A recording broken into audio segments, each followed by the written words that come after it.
What's going on, fam? Welcome back to another video, and the day is finally here because we get to put the T18 on the dyno today. Man, I'm excited. It has been such a long time coming. This car has been pretty much in the build for the last year, obviously amongst other things with the E36 and all the track days and everything we've done, but never really expected it to take this long. But you never do when you're building project cars that have weird engines and superchargers and stuff on them. But I have a couple of things to do right now to the T18 before we put it on the trailer and take it to the dyno.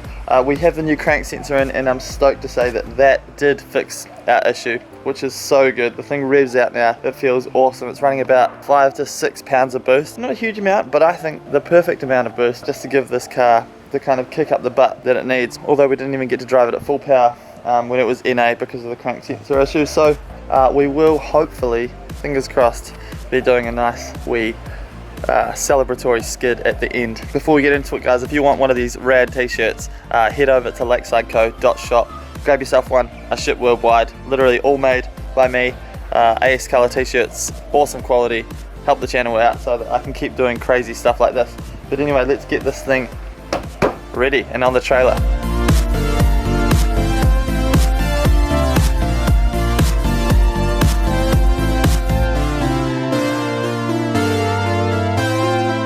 Cool, so I just fixed the exhaust up a little bit. I had a couple of missing bolts, so it had a little bit of a leak. But we want to give this car the best chance of making power on the dyno, so I thought I'd just fix that up quickly.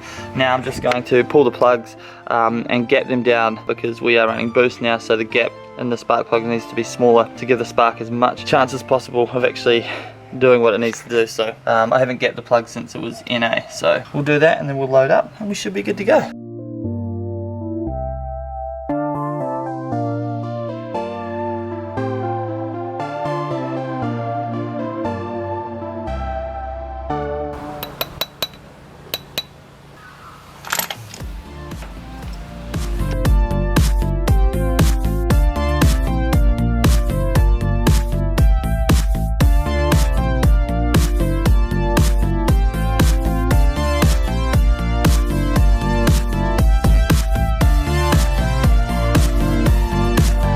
Alrighty, so we've done all the pre-dyno checks. Spark plugs are gapped, exhaust is properly on, which is good. Double check the rest of the car, hooked up the thermo fan again, and everything seems to be pretty good. So now we're going to go ahead, load up and head off. It's such a freaking beautiful day here. We're very close to being in lockdown here in Australia, but not quite there yet, which means we can take the car to the dyno, which is kind of lucky, but kind of not, because I'd rather be in lockdown and get this thing over and done with. But yeah, let's get it done.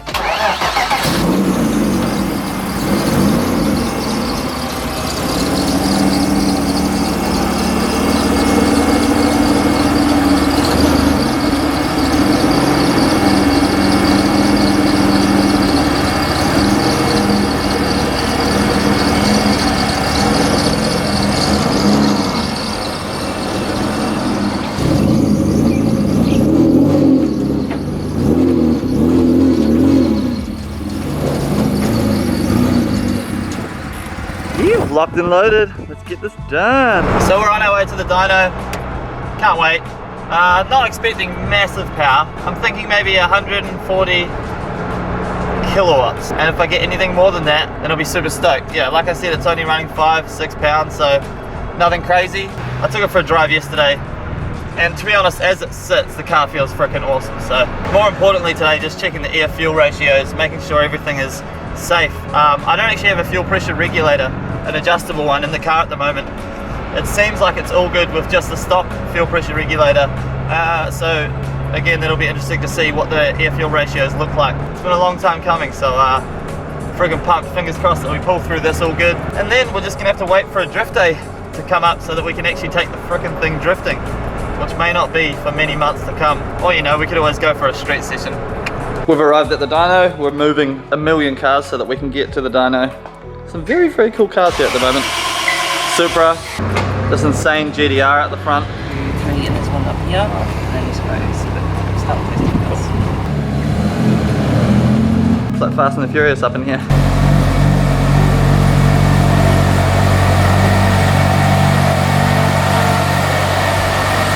One thing I forgot to mention while filming the video, guys, huge shout out to Springy Performance. That's the workshop I was at. That's where I get my cars tuned. They're freaking awesome here in Melbourne. If you guys are in Melbourne and you want your cars tuned, head to Springy Performance, hit up Dan. Super reasonable prices. He knows exactly what he's doing. Safe tunes.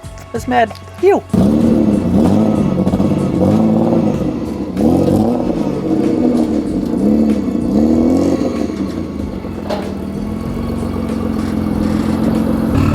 So it seems to be running really well with the new crank sensor, stock M52 B28 injectors. So as you can see down low, she does put out a bit of fuel smoke, but under boost, she loves life. So really keen to get this thing on the dyno.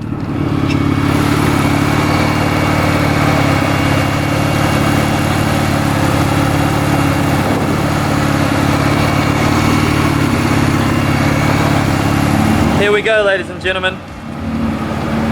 Oh, he loves it. He loves it.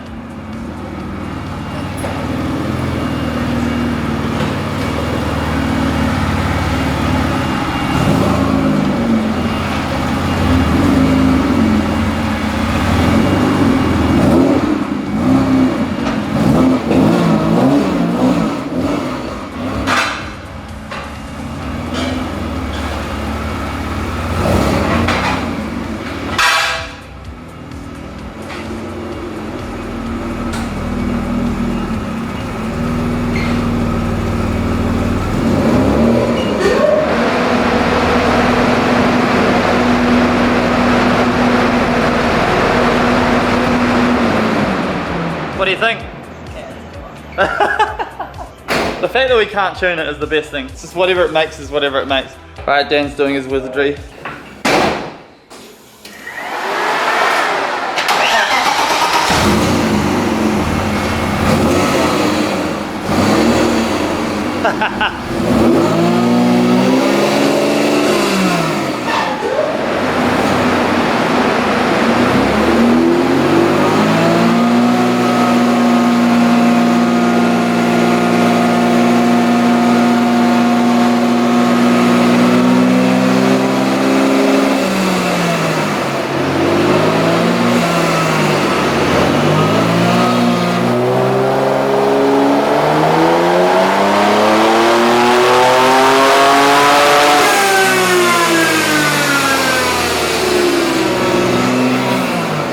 So at the moment we made 84 kilowatt, which is hilarious actually. I feel like that's, yeah. And the air fuel ratio actually isn't too bad, although it did only make 4 pounds of boost. I'm gonna chuck a bigger spring in the diverter valve to see if that winds the boost up a little bit more. Alrighty, so we're currently changing the spring in the diverter valve. Very easy. Just a couple of Allen key bolts. Thing comes apart.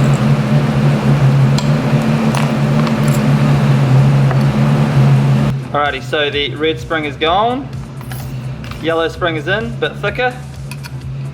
See if that doesn't hold the valve shut a little bit longer.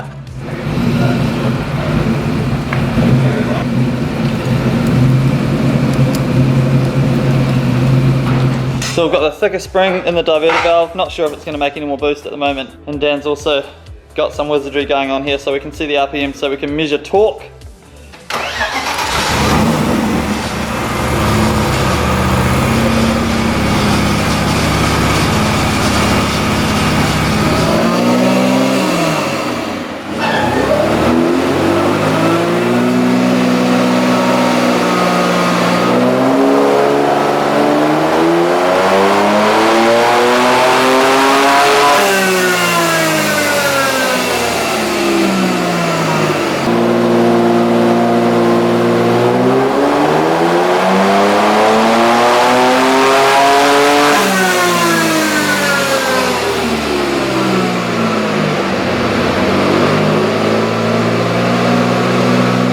Alrighty team, so this is where we're at, 89.2 kilowatts. So what I did was, I removed the line off the fuel pressure regulator, the vacuum line, which tells the regulator to raise the fuel pressure under boost.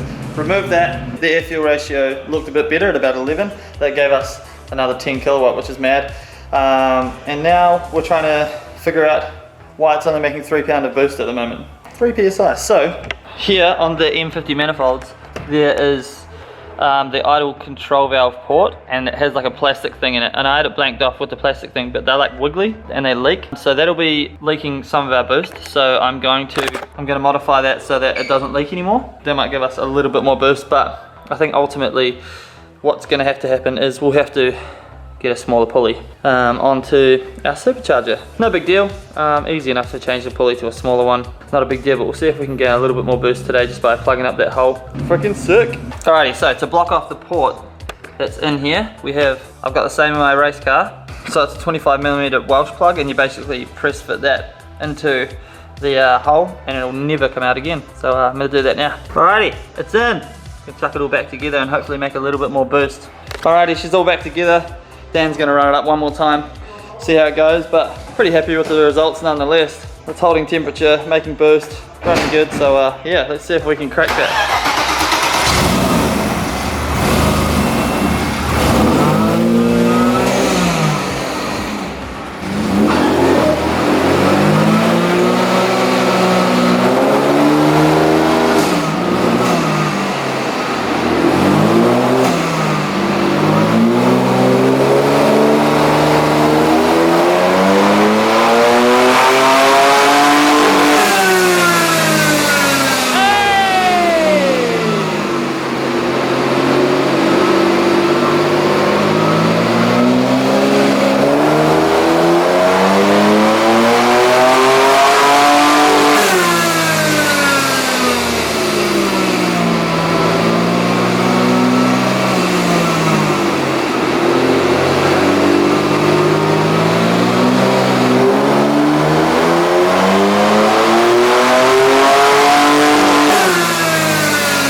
There we go, 112 kilowatt on still £3.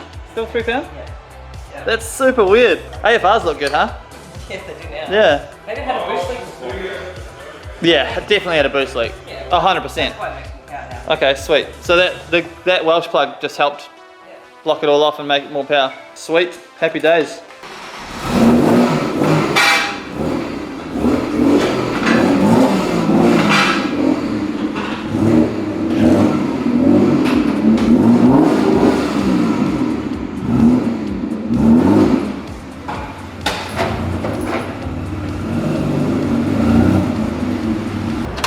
Pull it hard.